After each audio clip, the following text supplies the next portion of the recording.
रूस और यूक्रेन की जंग को देखते हुए भारत सरकार ने ऑपरेशन गंगा के तहत यूक्रेन में फंसी कटनी की बेटी सुनिधि सिंह को सकुशल भारत वापस लाया गया। सुनिधि 4 दिनों से रोमानिया बॉर्डर पर थी, जो मंगलवार की देर शाम स्पेशल फ्लाइट से दिल्ली पहुंची थी और आज सुबह सुनिधि को फ्लाइट से जबलपुर लाया गया, जहां सुनिधि के माता पिता उसे लेने पहुंचे। सुनिधि ने जिला प्रशासन की टीम के साथ घर वापसी की। सुनिधि ने बताया कि वह पिछले 4 दिन से रोमानिया बॉर्डर पर थी। इसके पहले यूक्रेन से वह 7-8 किलोमीटर पैदल चलकर रोमानिया बॉर्डर पहुंची थी। तो बहुत बुरी हालत हो रही थी, धीरे धीरे जैसे कि सिचुएशन और खराब होती जा रही थी। तो फिलहाल तो फॉर्चुनेटली सही टाइम पे निकल आई थी मेरी, तो बाकी सिचुएशन और थोड़ी मुश्किल हो रही है। घर आके मुझे बहुत अच्छा लग रहा है, रिलीफ फील हो रहा है कि हम फाइनली एक सेफ जगह पे है। वहाँ पे ये फीलिंग बिल्कुल नहीं आ पा रही थी। किस प्रकार के वहाँ पे हालात? हर मतलब ये हो रहा था कि हर एक आध घंटे में सायरन बज रहा है, फिर आपको भागना पड़ रहा है, बंकर पे छुपना पड़ रहा है और कुछ भी हो सकता है, कोई आइडिया नहीं है कि क्या होगा, कब किस मोमेंट पे कुछ हो जाए। बाहर आप निकल नहीं सकते, घरों पे ही बंद रहना पड़ रहा था। ये किस प्रकार से आप कैसे आए हैं?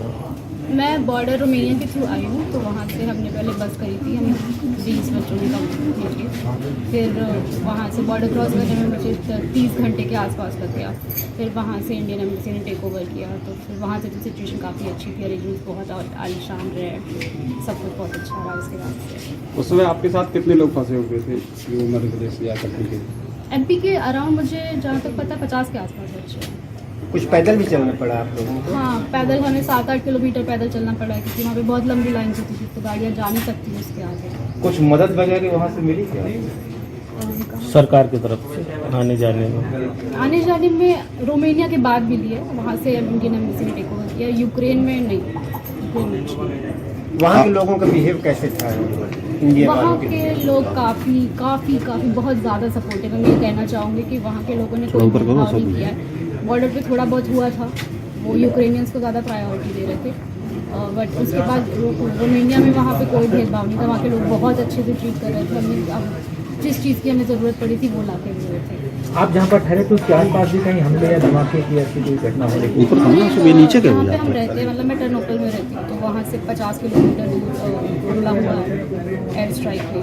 लगभग 4 से 5 दिनों में आपकी पेरेंट्स से भी कनेक्टिविटी कम हो गई थी, कैसे कैसे पेरेंट्स को यही होता था, एक आध बार दिन में फ़ोन चला जाता था, उसमें मैं पूरा बता देती कि दिन में क्या हुआ है, सिचुएशन एक्सप्लेन कर देते थे कि इसके बाद बात नहीं हो पाएगी, तो हो सकता है इंटरनेट चला जाए, हो सकता है लाइट चली जाए, किसी बात की कोई गारंटी नहीं थी, कोई नहीं था। आपको ऐसा कोई दृश्य याद है अभी जो भी आप बिल्कुल डर गई थी और ऐसा कुछ आपके सामने हुआ हो? हाँ, वहाँ रात के 9 बजे के बाद हमको लाइट्स बंद कर देनी पड़ी थी, क्योंकि एयर स्ट्राइक होती है, तो फिर हम वहाँ पे देख नहीं सकते, ताकि वो देख ना पाए हमें। तो उसकी वजह से फिर सायरन बजा था वहाँ पे, क्योंकि अटैक हुआ था आसपास में। तो सब लोग भाग रहे हैं वहाँ, बिल्कुल नीचे जाके बंकर्स में छुपने के लिए लोग चिल्ला रहे हैं, रो रहे हैं, और बहुत घबराहट का माहौल था और हमें कुछ समझ नहीं आ रहा था। सब दौड़ रहे थे उस टाइम पे पूरे अंधेरे में हर वक्त। वो बहुत स्कैरी था, क्योंकि वो पहली बार हुआ था जब सायरन बजा था वहाँ।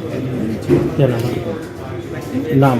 मेरा नाम सुनिधि सिंह। अपनी माँ से आपका कांटेक्ट पहली बार कब हुआ और कैसे हुआ?